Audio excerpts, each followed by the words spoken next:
Hello everyone, जैसा कि आप लोगों को मालूम है कि 27 अगस्त 2021 को बिहार सरकार ने स्कॉलरशिप के लिए एक नया ऑनलाइन पोर्टल लॉन्च किया है और यह स्कॉलरशिप पोर्टल सभी अनुसूचित जाति, अनुसूचित जनजाति, पिछड़ा एवं अति पिछड़ा वर्ग के विद्यार्थियों को पोस्ट मैट्रिक छात्रवृत्ति डीबीटी के माध्यम से प्रदान करने हेतु ओपन किया गया है। और यह पोर्टल राज्य के अंदर या बाहर किसी भी राज्य में पढ़ रहे हों वैसे कैंडिडेट्स जो 10th पास्ड हो यानी SC, ST, BC और EBC कैंडिडेट्स के लिए इस पोस्ट मैट्रिक स्कॉलरशिप का ऑनलाइन पोर्टल लॉन्च किया गया है। और जैसा कि आप लोगों को मालूम है कि इससे पहले पोस्ट मैट्रिक स्कॉलरशिप का जो पोर्टल है वह NSP 2 पोर्टल के माध्यम से संचालित किया जा रहा था, किंतु इसे और भी अधिक सुविधाजनक करने हेतु बिहार सरकार शिक्षा विभाग के द्वारा NIC बिहार के माध्यम से पोस्ट मैट्रिक स्कॉलरशिप पोर्टल निर्मित किया गया है। और यह योजना वैसे सभी स्टूडेंट के लिए जो बिहार के अस्थायी निवासी हो और साथ ही साथ SC, ST, BC और EBC कैटेगरी में आते हो और जो स्टूडेंट्स 10th पास करके चाहे वे कोई भी कोर्स में पढ़ रहे हो जैसे ITI, diploma, 11th and 12th में पढ़ रहे हो या फिर ग्रेजुएशन में एडमिशन लिए हो, वैसे सभी स्टूडेंट्स जो 10th पास हो उसके लिए बिहार गवर्नमेंट ने post matric scholarship portal open किया है। और बिहार पोस्ट मैट्रिक स्कॉलरशिप का ऑफिशियल वेबसाइट है pms.online.bih.nic.in और इसमें एकेडमिक ईयर 2019 से 2020 और 2020 से 2021 का आवेदन एक साथ इस पोर्टल के माध्यम से लिया जाएगा, जिससे छात्रों को ससमय भुगतान में आसानी हो सके। और इसके बाद इस पोर्टल के माध्यम से सेशन 2021 से 2022 के लिए आवेदन प्राप्त किए जा सकेंगे।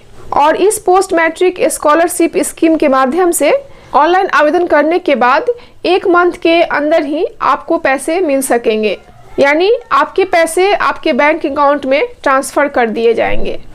आज की वीडियो में हम डिटेल्स डिस्कस करेंगे कि इस स्कीम को आप कैसे अप्लाई कर सकते हैं, इसके लिए क्या क्या एलिजिबिलिटी क्राइटेरिया हैं और इसको अप्लाई करने के लिए किन किन डॉक्यूमेंट्स की ज़रूरत पड़ती है। तो उससे पहले जिन्होंने अभी तक इस चैनल को सब्सक्राइब नहीं किए हैं, सब्सक्राइब कर बेल आइकन को प्रेस कर लें सो दैट जैसे ही कोई वीडियो मेरे चैनल पर नया अपलोड हो तो आपको नोटिफिकेशन मिल सके।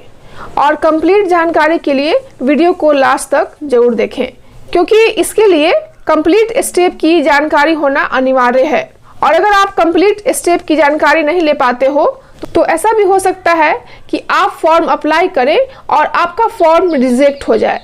और इस स्कॉलरशिप की खास बात यह है कि इस स्कीम को वैसे स्टूडेंट्स भी अप्लाई कर सकते हैं जिन्होंने पिछले सेशन यानी 2019 से 2020 या फिर 2020 से 2021 में एलिजिबल होते हुए भी अप्लाई नहीं कर पाए थे।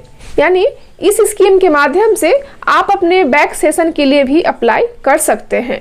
तो चलिए वीडियो को स्टार्ट करते हैं।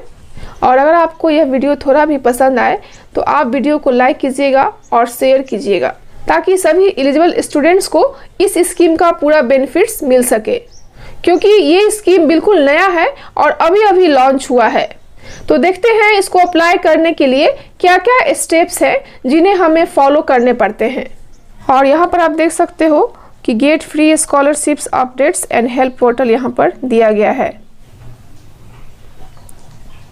और स्कॉलरशिप पर क्लिक करने के बाद हम NSP स्कॉलरशिप पर क्लिक करेंगे। तो अगर हम इसको क्लिक करते हैं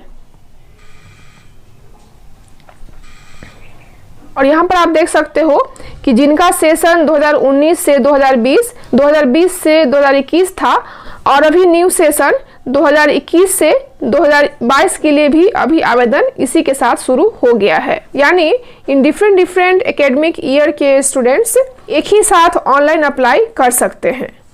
तो 2019 से 2020 सेशन के लिए आपका जो फैमिली इनकम होना चाहिए यानी आपके माता पिता या अभिभावक का जो वार्षिक आय होना चाहिए वह 2.5 लाख तक होना चाहिए, यानी 2.5 लाख या उससे कम का ही होना चाहिए। उसी तरह से अगर बीसी की बात करें तो 1.5 लाख तक होना चाहिए, और अगर ईबीसी की बात करें तो उसके लिए भी 2.5 लाख तक ही होना चाहिए। उसी तरह से सेशन 2020 से 2021 के लिए कितने इनकम्स होने चाहिए उसको भी यहाँ पर दिखाया गया है। उसी तरह से एकेडमिक ईयर 2021 से 2022 की अगर बात करें तो यहाँ पर फैमिली इनकम कुछ बढ़ा हुआ है, यानी आप 3 लाख तक अपना फैमिली इनकम शो कर सकते हैं। और अगर हम इसके लिए एलिजिबिलिटी क्राइटेरिया की बात करें तो स्टूडेंट्स को बिहार स्टेट का रेसिडेंट होना अनिवार्य है, और इस स्कीम का लाभ उन कैंडिडेट्स को भी मिल सकता है जो बिहार स्टेट के बाहर किसी भी इंस्टीट्यूट में पढ़ रहे हों, यानी वैसे कैंडिडेट्स जो बिहार के अस्थायी निवासी हों और बिहार से बाहर जाकर पढ़ाई कर रहे हों, जैसे कि यूपी, वेस्ट बंगाल या फिर ऑल ओवर इंडिया कहीं भी पढ़ रहे हों, वैसे स्टूडेंट्स भी इसको अप्लाई करने के लिए एलिजिबल हो सकते हैं। बट कंडीशन यह है कि उनका बिहार का रेसिडेंशियल सर्टिफिकेट होना अनिवार्य है, और इस तरह से यहाँ पर सारी एलिजिबिलिटी क्राइटेरिया को शो किया गया है। और अगर हम इसके लिए रिक्वायर्ड डॉक्यूमेंट्स की बात करें तो सबसे पहले स्टूडेंट्स का आधार कार्ड होना अनिवार्य है, उसके साथ ही साथ कास्ट सर्टिफिकेट का भी होना अनिवार्य है जो कि बिहार ऑफ गवर्नमेंट अथॉरिटी की तरफ से इशू होना चाहिए। उसी तरह से यहाँ पर family annual income certificate different session के लिए अनिवार्य है, यानी जिस सेशन के लिए आप अप्लाई करोगे उस सेशन का फैमिली एनुअल इनकम सर्टिफिकेट होना अनिवार्य है। और इसके अलावा आप जिस इंस्टीट्यूशन से पढ़ाई कर रहे हो उस इंस्टीट्यूशन का फी रिसिप्ट होना अनिवार्य है। और अगर आपको फी रिसिप्ट का फॉर्मेट देखना है तो आप यहाँ से व्यू पर क्लिक करके देख सकते हो। तो आप देख सकते हो कि यहाँ पर सैंपल फॉर फी रिसिप्ट का दिखाया गया है। Name and address of the institute, name of the students, father name, admission number, course, session, और उसके बाद आपके यहाँ पर कॉलेज के जो भी फ़ी है उसका डिटेल्स यहाँ पर दिखाना अनिवार्य है, जैसे कि admission fee, tuition fee, registration fee, exam fee, library fee etcetera. और यहाँ पर आप देख सकते हो only non refundable fee are admissible, यानी यहाँ पर उसी फ़ी का डिटेल शो करना है जिस फ़ी को आपको रिफंड नहीं किया जा सकता है। और हॉस्टल फ़ी और मेस फ़ी यहाँ पर नॉट पेबल है, यानी हॉस्टल फ़ी और मेस फ़ी को आप यहाँ पर शो नहीं कर सकते हो। और उसके अलावा आपको बोनाफाइड सर्टिफिकेट भी बनवाना होगा, और बोनाफाइड सर्टिफिकेट का फॉर्मेट कुछ इस तरह का है, यानी इस फॉर्मेट में आपको अपना बोनाफाइड सर्टिफिकेट बनवाना होगा। और उसके अलावा आपको लास्ट एग्जाम पासिंग सर्टिफिकेट भी बनवाना होगा यदि आप लास्ट सेमेस्टर में पढ़ाई कर रहे हो। और अगर आप लास्ट सेमेस्टर के अलावा सेकेंड, थर्ड या फिर फोर्थ ईयर्स के स्टूडेंट हो तो आपका जो लास्ट डिग्री का जो पासिंग सर्टिफिकेट है उसको यहाँ पर शो करना होगा। और आपका जो कोर्स एग्जाम का पासिंग मार्कशीट है उसको भी यहाँ पर डॉक्यूमेंट्स के रूप में शो करना पड़ेगा। और ये सारे डॉक्यूमेंट्स आपके पास ऑनलाइन एप्लीकेशन फिल करने से पहले होने चाहिए, क्योंकि इन सारे डॉक्यूमेंट्स का डिटेल आपको ऑनलाइन एप्लीकेशन फॉर्म अप्लाई करते वक्त फिल करना होगा। और कैंडिडेट्स द्वारा जो ऑनलाइन एप्लीकेशन फॉर्म अप्लाई किया जाएगा उसका वेरिफिकेशन उससे संबंधित संस्थान द्वारा किया जाएगा, और संस्थान द्वारा सत्यापन करने के बाद जो आपके जिला स्तर पर छात्रवृत्ति समिति गठित की गई है उस कमेटी के द्वारा भी आपके डॉक्यूमेंट्स का भौतिक सत्यापन किया जाएगा, यानी आपके सारे डॉक्यूमेंट्स का फिजिकल वेरिफिकेशन किया जाएगा। और इन दोनों प्रोसेस को कंप्लीट करने के बाद ही आपको स्कॉलरशिप डीबीटी पीएफएमएस के माध्यम से आपके बैंक अकाउंट में आपका जो भी राशि है उसको भेजा जाएगा। तो उससे पहले आपको अपने सारे डॉक्यूमेंट्स जो हैं उसको बनवा लेने होंगे। और जिन कैंडिडेट्स के पास सारे डॉक्यूमेंट्स अवेलेबल नहीं है वे अपने डॉक्यूमेंट्स को बनने के लिए अप्लाई कर सकते हैं।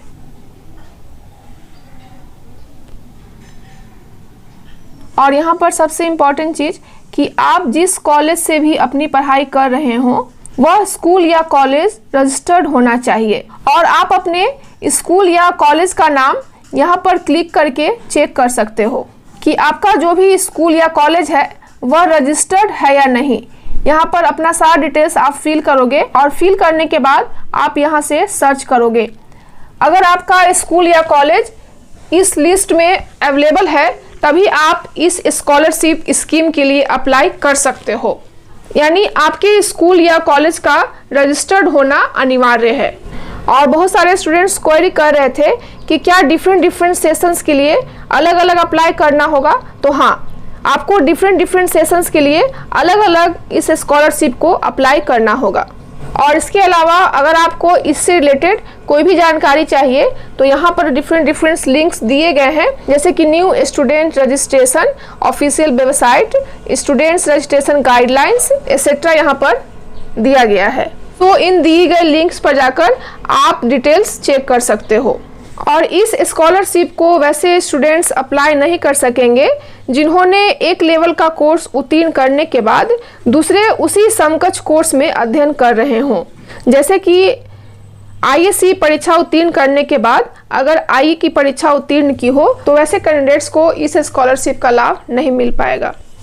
और अगर आपको इससे रिलेटेड कोई भी जानकारी चाहिए तो आप कमेंट बॉक्स में जाकर कमेंट जरूर करें, आपको रिप्लाई जरूर मिलेगा और आप अपडेट्स हो सकते हैं।